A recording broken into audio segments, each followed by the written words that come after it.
Australia's estimated 18 million voters have re-elected the ruling Labour Party, and Anthony Albanese has claimed a second term as Prime Minister after a contentious campaign against a Conservative coalition. CBC's Anna Cunningham has the details from London.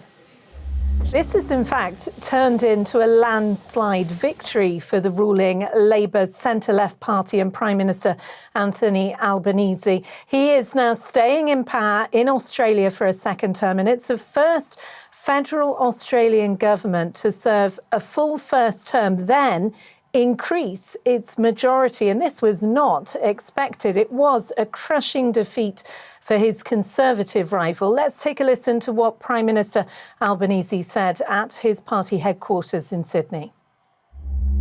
In this time of global uncertainty, Australians have chosen optimism and determination.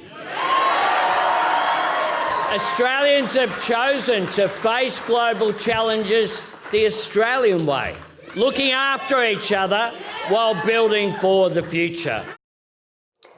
And Natasha, there is another major element in this vote. I mentioned that crushing defeat for the opposition. Well, what we've seen play out in Australia, similar to what we saw happen with Pierre Poilievre.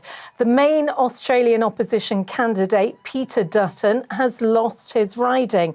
He is the leader of the Liberal Party, which, not to be confused, in Australia, the Liberal Party is the Conservative Party.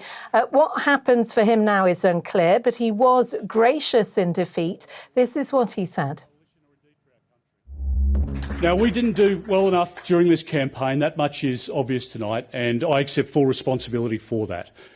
Earlier on, I called the Prime Minister to congratulate him on his success tonight. It's an historic occasion for the Labor Party, and we recognise that.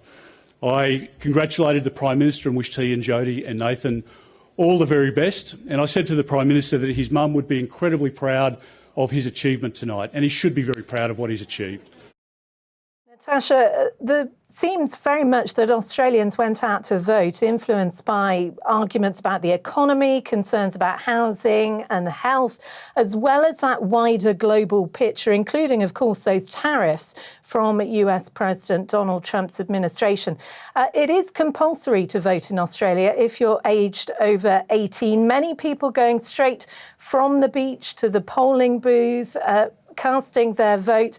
And I think, look, analysts are going to be looking at what happened in Canada and now Australia in terms of the opposition leaders, their defeat, and questioning whether this is the Trump effect that is favouring incumbents. CBC's Anna Cunningham in London.